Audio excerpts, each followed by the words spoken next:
Et c'est la dernière émission de la semaine. On est ravis de partager une nouvelle fois votre matinée. J'espère que tout va très bien. On a beaucoup de choses à se dire ce matin. Vous savez quoi? Nous prendrons la direction de la Gironde, Budos exactement, qui verra l'un des plus grands rassemblements ce week-end de chiens de traîneau. On vous en dira beaucoup plus sur cette activité-là. On va maintenant prendre la direction de la Gironde. C'est un événement, une randonnée de chiens de traîneau. On va en parler avec Marianne Marie-Laster. Bonjour Marianne. Bonjour Christophe. Voilà un rendez-vous important pour tous ceux qui pratiquent cette activité-là, Marianne. Avec Nicolas, vous en êtes les organisateurs, c'est votre mari. On ne parle pas de course, hein, on est bien d'accord. On parle de randonnée de chiens de traîneau. C'est différent, n'est-ce pas? Voilà. C'est une randonnée, c'est vraiment un lieu de partage et de pratique. Il n'y a pas de performance, il y a vraiment un moment pour pratiquer et partager avec des passionnés comme nous et nos chiens, bien sûr. Alors Marianne, sauf erreur de ma part, la neige est plutôt rare à Budos. Ah non, mais vous ne faites pas erreur, il n'y a pas de neige. Donc on est obligé de trouver des stratagèmes pour atteler nos chiens. Donc on peut courir pour les plus courageux, on peut mettre des vélos, des trottinettes. Et puis quand on a beaucoup de chiens, on met ce qu'on appelle des cartes à chiens, qui sont des traîneaux avec des roues, hein, finalement, et un système de freinage adapté. Et pour les très très gros attelages, on a même des quads. Voilà. Oui, j'ai vu ça, ouais, effectivement, sur les images. Qui sont ceux qui vont se rassembler ce week-end à Budos? Alors, c'est une manifestation que nous avions créée pour créer sur la Gironde une émulation. Et en fait, on a des gens de toute la France. C'est-à-dire, on a des Bretons, on a des gens qui viennent du centre, on a des gens qui viennent de Carcassonne. L'appel a été entendu et à la 6e édition, eh bien, on a du monde de partout, en fait. Ça, c'est plutôt une bonne nouvelle. Combien d'attelages seront réunis ce week-end à Budos? Ça représente combien de chiens? Certains sont déjà sur la route pour venir vous rejoindre. Ah oui, oui. Alors, il y a des gens qui sont déjà sur la route et qui arrivent dès 15 h cet après-midi à Budos pour s'installer. Parce que quand on a 6 à 8 heures de route, il faut quand même un petit peu de temps. On a 57 attelages. C'est la plus grosse édition. Et on a pratiquement 200 chiens qui seront présents sur la manifestation. Marianne, il faut que vous nous parliez de ces chiens, parce que lorsque l'on parle de chiens de traîneau, tout de suite, la race qui nous vient à l'esprit, c'est les huskies. Mais c'est l'une des races, n'est-ce pas?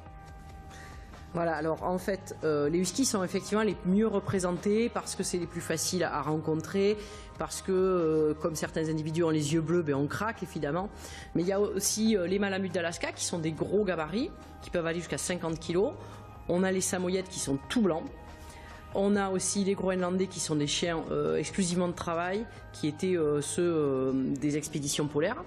Et puis on a une petite race qui commence à arriver en France. Il va y avoir une 50aine d'individus qui est le Laika Diakouti. C'est un chien très très sympa. Race russe, voilà, endémique de Russie pour l'instant. Voilà, tous les chiens sont des imports russes.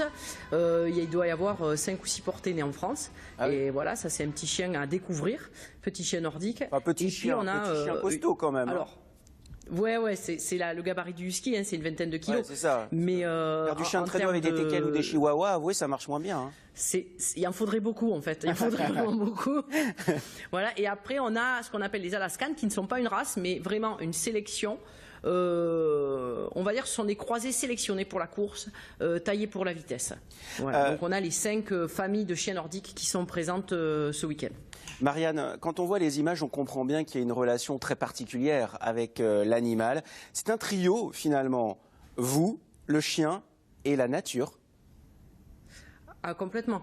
Je pense que c'est vraiment une relation qui se passe avec son attelage. Tout passe à la voix, tout passe avec la complicité, et on va se balader ensemble en fait. C'est pas un outil, c'est pas un chien objet.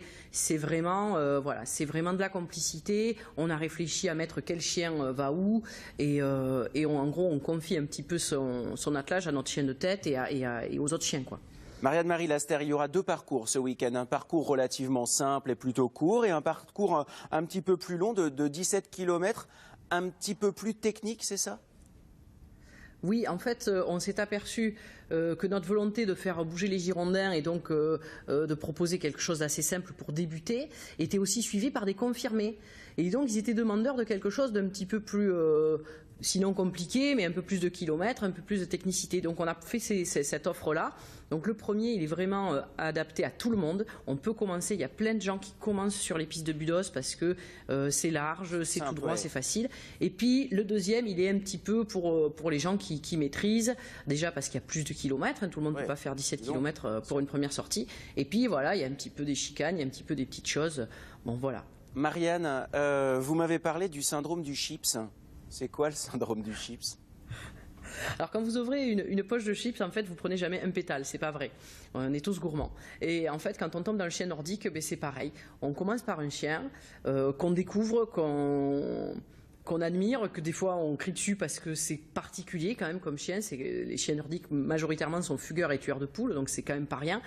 Mais une fois qu'on a compris ça, et qu'on a mis un harnais dessus, il nous en faut 2, et puis il nous en faut 3. Et puis moi, je me suis retrouvée comme ça, avec une petite meute à la maison. Avec mon mari, on a 9 chiens nordiques. Pas mal, pas mal. C'est l'association des sports de traîneau d'Aquitaine, évidemment, qui est au-dessus de tout ça. Marianne et Nicolas vous accueilleront aussi, si vous voulez voir comment ça se passe. C'est à Budos et c'est ce week-end avec 2 beaux parcours dimanche. Merci beaucoup, Marianne. On était ravis de présenter cette activité-là, parfois un peu méconnue et qu'on imagine réservée aux pays où il y a de la neige. Eh bien, vous nous avez prouvé le contraire. Peut-être avez-vous aussi donné envie à certains, pourquoi pas, de pratiquer cette activité-là. Merci beaucoup, Marianne. À très bientôt. Belle journée à vous et bon week-end du côté de Budos. Amusez-vous bien évidemment.